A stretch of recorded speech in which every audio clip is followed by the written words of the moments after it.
근데 오늘이요, 정봉주 전 의원이 고소장을 제출을 하게 됐습니다. 네, 맞습니다. 그러면 여기에 대해서 사실관계 파악을 하게 되는 거죠? 네네.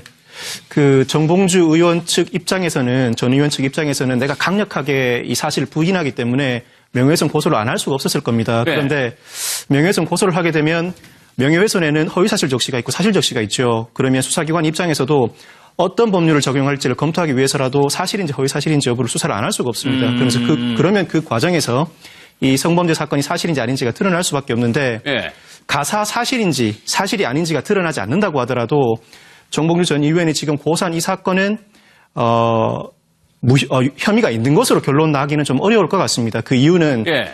이 보도 기사가 전부 다 사실이어서가 아니라 사실이 아니라고 단정할 수 없다는 이유 때문에 무혐의가 나올 가능성이 굉장히 높습니다. 사실이 아니라고 단정할 수 없다. 쉽게 얘기하면 성범죄를 당했다고 고소했지만 그 가해자가 무혐의가 나오는 경우 있지 않습니까? 네. 그럴 경우에 반대로 고소를 한 사람이 무고 혐의로 입건이 되는데 그 무고도 무혐의가 나오는 경우가 굉장히 많습니다. 그렇죠. 양측이 다 무혐의가 나오는 이유는 어느 쪽 말도 사실이 아니라고 단정할 수 없기 때문에 그런 것인데 이것도 마찬가지로 실제 사실이다 아니다가 분명하지 않다고 하더라도 이 자체는 혐의가 없음이 나올 가능성이 높고 그렇다고 하더라도 고소가 들어온 이상은 사실인지 아닌지를 따져봐야 되기 때문에 그 과정에서 상당한 사실관계가 드러날 가능성이 굉장히 높아졌습니다. 저는 이 수사에서 사실은 보통의 명예훼손이나 뭐 공직선거법 수사를 할 때 이런 기법을 잘 동원하지는 않는데요.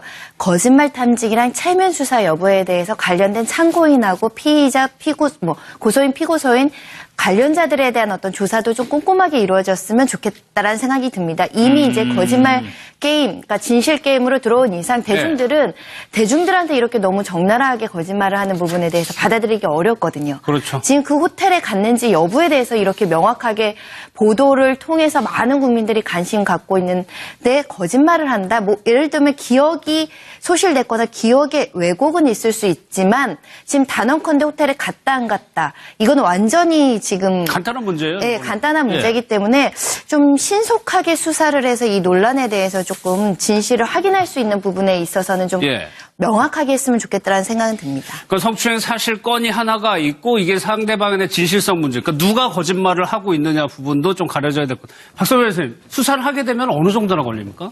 보통은 고소가 들어오면은 그 고소 사건을 경찰이 마무리하는 것은 2개월 내지는 3개월인데 경찰이 3개월. 그렇게 오래 두지 않죠. 이 사건은 초미의 관심사이기 때문에 신속하게 수사할 겁니다. 늦어도 한 달 안에는 끝내려고 할 겁니다. 한 달 안에요. 근데 오늘이요, 정봉주 전 의원이 고소장을 제출을 하게 됐습니다. 네, 맞습니다. 그러면 여기에 대해서 사실관계 파악을 하게 되는 거죠? 네네.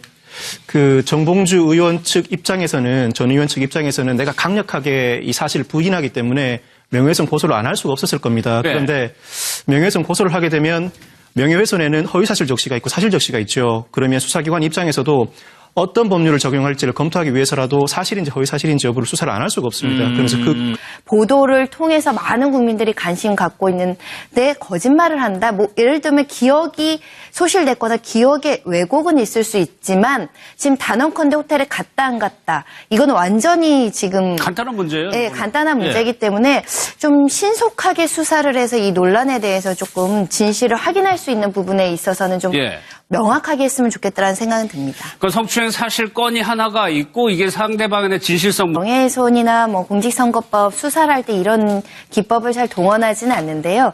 거짓말 탐지기랑 체면 수사 여부에 대해서 관련된 참고인하고 피의자, 고소인, 피고소인 관련자들에 대한 어떤 조사도 좀 꼼꼼하게 이루어졌으면 좋겠다라는 생각이 듭니다. 이미 이제 거짓말 게임, 그러니까 진실 게임으로 들어온 이상 대중들한테 이렇게 너무 적나라하게 거짓말을 하는 부분에 대해서 받아들이기 어렵거든요. 그렇죠. 지금 그 호텔에 갔는지 여부에 대해서 이렇게 명확하게 그러면 그 과정에서 이 성범죄 사건이 사실인지 아닌지가 드러날 수밖에 없는데 가사 사실인지 사실이 아닌지가 드러나지 않는다고 하더라도 정봉주 전 의원이 지금 고소한 이 사건은